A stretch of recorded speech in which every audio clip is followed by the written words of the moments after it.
মন্ত্ৰী নীলিমা দেৱীৰ মই নটো ইমান দিন ধৰি দেখিবলৈ নাপালো। 24 ঘণ্টা মই শিৱসাগৰত আছো, কিন্তু একদিনো নীলিমা দেৱীৰ টিকনি এডালো মই দেখিবলৈ নাপালো। মন্ত্ৰী তেওঁ যদি মনে মনে ডিমৌ সমষ্টি ভ্ৰমণ কৰিছে আৰু ভ্ৰমণ কৰাৰ সময়ত যদি আমাৰ সাংবাদিকসকলকো সাক্ষাৎ নকৰো বুলি কৈছে, তেতিয়াহ'লে মই ভাবো যে তেওঁ তৎকালীনভাৱে পশুপালন বিভাগৰ মন্ত্ৰী পদৰ পৰা পদত্যাগ কৰা উচিত। আৰু অসমৰ মুখ্যমন্ত্ৰীয়ে তেওঁ যদি পদত্যাগ নকৰে, তেওঁ বৰ্খাস্ত কৰা দৰকাৰ। মন্ত্ৰীগৰাকীক 24 ঘণ্টাৰ ভিতৰত মই বৰ্খাস্ত কৰিবৰ কাৰণে অসমৰ মুখ্যমন্ত্ৰীক আহ্বান জনাইছো। বানপানীটোত 100জন মানুহ মৰিছে গোটেই 3খন জিলাত। অতি কমেও যদি মৰিছে অন্ততঃ 10,000 গৰু মৰিছে। অকল নেপালী খেতিত গৰু মৰিছে 3,000।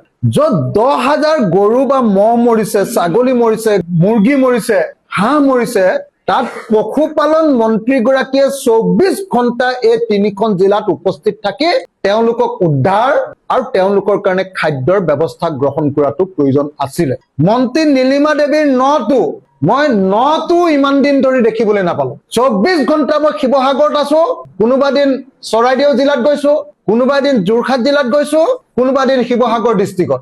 24 ঘণ্টাই মই বহি আছো এই জিলাৰ ভিতৰত, কিন্তু একদিনো নীলিমা দেৱীৰ টিকনি এডালো মই দেখিবলৈ নাপালো। মন্ত্ৰী তেওঁ যদি মনে মনে ডিমৌ সমষ্টি ভ্ৰমণ কৰিছে আৰু ভ্ৰমণ কৰাৰ সময়ত যদি আমাৰ সাংবাদিকসকলকো সাক্ষাৎ নকৰো বুলি কৈছে, তেতিয়াহ'লে মই ভাবো যে তেওঁ তৎকালীনভাৱে পশুপালন বিভাগৰ মন্ত্ৰী পদৰ পৰা পদত্যাগ কৰা উচিত। আৰু অসমৰ মুখ্যমন্ত্ৰীয়ে তেওঁ যদি পদত্যাগ নকৰে, তেওঁ বৰ্খাস্ত কৰা দৰকাৰ।